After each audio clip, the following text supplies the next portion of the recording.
You just come back to Say, it. okay, just like No, introduce. just hold it up, yeah. Or you just introduce the thing like you just did, so you're like pretend nothing happened. Starting off. Yeah. There we Okay, go. good. Let's start off then. That needs to be. We gotta count down. Oh, there goes my phone. She's so bright. Oh, she's still recording. Okay.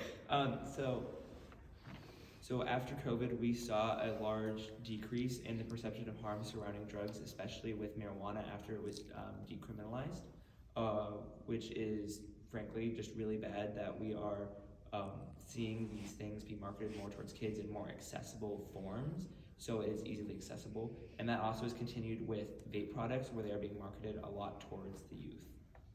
Like we've been looking a lot at the flavor ban, which would just make it so that flavored tobacco would be illegal to sell.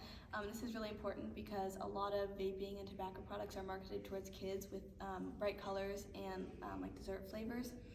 And 8 out of 10 teenagers that start on tobacco have started with flavored products. Multnomah County recently was supposed to pass a flavor ban, but it got put on hold just because of a lot of pushback from the tobacco industry. But Washington County has passed a full flavor ban. And kids are more at risk because they can develop addiction easier because of not fully developed brains. So this is a huge issue, and in our community specifically, we've noticed really far-reaching effects that you probably wouldn't expect. Like for instance, we have a preschool, and we recently installed vape detectors that set off an alarm. And when people were vaping in the bathroom, we had a couple weeks where there was multiple alarms a day, and it caused some preschoolers to not come back because that was just a really traumatizing experience. And kids vaping doesn't only affect them, it also affects the people around them. Because I know at least at Tualatin High School, like it's so hard to find a bathroom without kids vaping in it. Like you have to go to multiple bathrooms to find one without kids sitting in a circle, like passing around a vape or a dab pen. And like it's just like so insane, the amount of like people who are vaping in the schools. And then another issue we have is people drinking in class.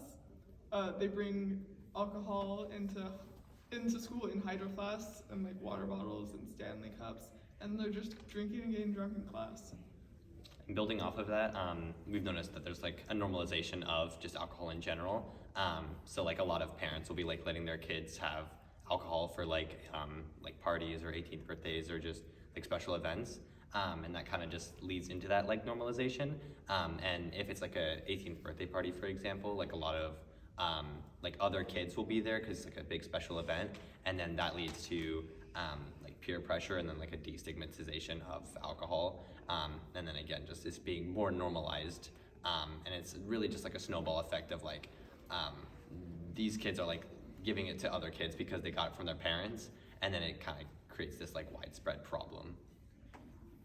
Yeah, and to combat some of these issues, we are participating in the National Institute of Drugs and Alcohols, or NIDA's National Drugs and Alcohol Facts Week. And our activities we're doing are like a lunch meeting for the middle schoolers to educate them and the high schoolers separately, and then we're going to have a parent education night where we educate them more about kids' drug usage also. Yeah, and in addition to that, we also have what we like to call protective factors, which tend to be in the form of things that can help build up community. Like right here, we mentioned a few clubs. We have a lot of things that actually help people work together. We have a lot of musical groups. We have band, orchestra, choir. We also have a few different sports teams. We have a really good basketball and football team. We also have soccer teams, volleyball, and more. And then we also have a lot of great things just for building tight-knit communities like robotics. We have NAHS, we have a few more. We also have some more businessy clubs like FBLA, which I think is great. We also have Key Club and like us, LEAP, which we want to inform the community. And that way we can actually help people learn why rather than just telling them that it's bad.